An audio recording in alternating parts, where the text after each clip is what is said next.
దేవుని అతి పరిశుద్ధమైన నామానికి మీ అందరికీ వందనాలు, శుభాలు. అందరూ బాగున్నారమ్మా? దేవాదేవుడు మరి నూతన దినం దయచేసిన దేవాదేవునికి వందనాలు చెల్లించుకుంటూ ఈ దినపు వాగ్దానం ధ్యానించుకుని మరి ప్రార్థన చేసుకుని పనులు ప్రార్థించుకుందాం. ఈ దినపు వాగ్దానం: నీ చేయి నన్ను నడిపించును, నీ కుడి చేయి నన్ను పట్టుకును.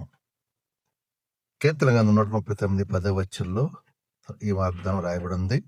భక్తుడైన ఎడ్డు నీ చేయి నన్ను నడిపించును. దేవుని చేయి మనం నడిపించండి, ఎక్కడికి తొట్టిల్లిపోం. తన కుడి చేయి నన్ను పట్టుకున్న కుడి చేతి కింద ఆయన మన బలిష్టమంచి మనకు దీనమాస్ కలిగి ఉండి నడిచినప్పుడు మనం దీవిస్తాడు, ఆశిస్తాడు. వాగ్దాన సహోదర ఎవరు చేపట్టి నడుస్తున్నావు? లోకం చేపట్టుకుని నడుస్తున్నావా? దేవుని చేపట్టి నడుస్తున్నావా? దేవుని చేయి పట్టుకుని నడిస్తే మనకి ఏ కొదలుండవు, ఏ ఇబ్బందులు, ఏ ఇరుకులు. కానీ లోకముల మనుషులు చేపట్టుకున్న కొన్ని రోజుల తర్వాత విడిచిపెడేస్తారు. దేవాదేవుడు కడ వరకు నడిపిస్తాడు. ఆయన నన్ను సంతోషం, మనందరం సంతోషంతో సమాధానంతో నింపుతాడు. కాబట్టి వాగ్దానం సహోదర ఆయన చేయబడి నడిపిద్దాం.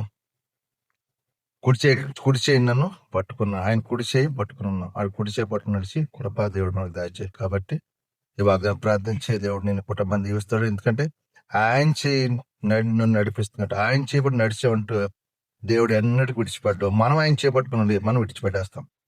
కొన్ని రోజులు ఆత్మీయంగా ఉంటే కొన్ని రోజులు లోకాలను అనుకుంటాం. ఆయనే మనం చేపట్టి నడిచాడు అనుకో, ఎన్నడికి విడిచిపడ్డాడు. కడ వరకు మనల్ని ప్రేమతో చూస్తాడు, దీవెనలతో ఆశీర్వాదం నింపుతాడు. కాబట్టి ఈ వాగ్దానం ప్రార్థించి దేవుడు నిన్ను కుటుంబాన్ని కూడా దీవించిన గాక. ఆయన చేపట్టి నడిచే కృప మనందరికి దేవుడు దయచేయను గాక. దేవుడు సమాధాన శాంతి నెమ్మది దయచేయను గాక. ఆమేన్. ఈ వాగ్దానం ప్రార్థించండి, దేవుడు మిమ్మల్ని కుటుంబాన్ని దీవించిన గాక. సమయం మీ కొరకు ప్రార్థిస్తే మీరు కూడా నా తీయకపోయిన ప్రార్థన: సర్వాధికారి మహాగండో పరిశుద్ధుడ, కృపగలేసి నీకు వందనాలు. మరొక నూతన దినం దయచేసి ఈ దినమంతా రెక్కల చాటుని భద్రపరచండి, కాచి కాపాడి దీవించు. మమ్మల్ని మా చేతి పొందించు, మా యజమానుల తోటి పని వాడతారా ఏ కిడి రకం సహా అందరితో సమాధానం శాంతి నెమ్మది దయచేయి.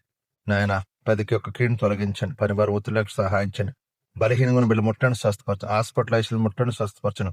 కుటుంబ సంస్థ బాధ విడుదల దర్శనం, అప్పులు బంధకాలు తాగుడు వ్యసనాలు దూరపరచండి. ప్రభావ ఇగో ఈరోజు పుట్టినరోజు పెళ్లిరోజు జరుపుకుంటూ దీవించు, ఆశ్రయించు, కృప చూపించు. మనం మిమ్మల్ని మహింపరచుకోమని మీకే మహిమా ఘనత ప్రభావం పొందుకొని యేసు పరిశుద్ధం ఉడుతున్నాను తండ్రి. ఆమెన్. అందరికి వందనాలు. దేవుడు దీవించును గాక. ఆమెన్. ప్రభువు నామంలో ఈ వీడియో వీక్షించిన ప్రతి ఒక్కరికి జీసస్ స్వస్థత ప్రార్థనా మందిరం వారి ప్రత్యేక వందనాలు తెలియజేసుకుంటున్నాము. మరి ఇంకెన్నో సందేశాలు, వీడియోలు, సంఘ కార్యక్రమాలు మీకు అందుబాటులోకి రావడానికి పక్కనే ఉన్న సబ్స్క్రైబ్ బటన్ని ప్రెస్ చేసి బెల్ ఐకాన్ని కూడా ప్రెస్ చేయాల్సిందిగా కోరుకుంటున్నామండి.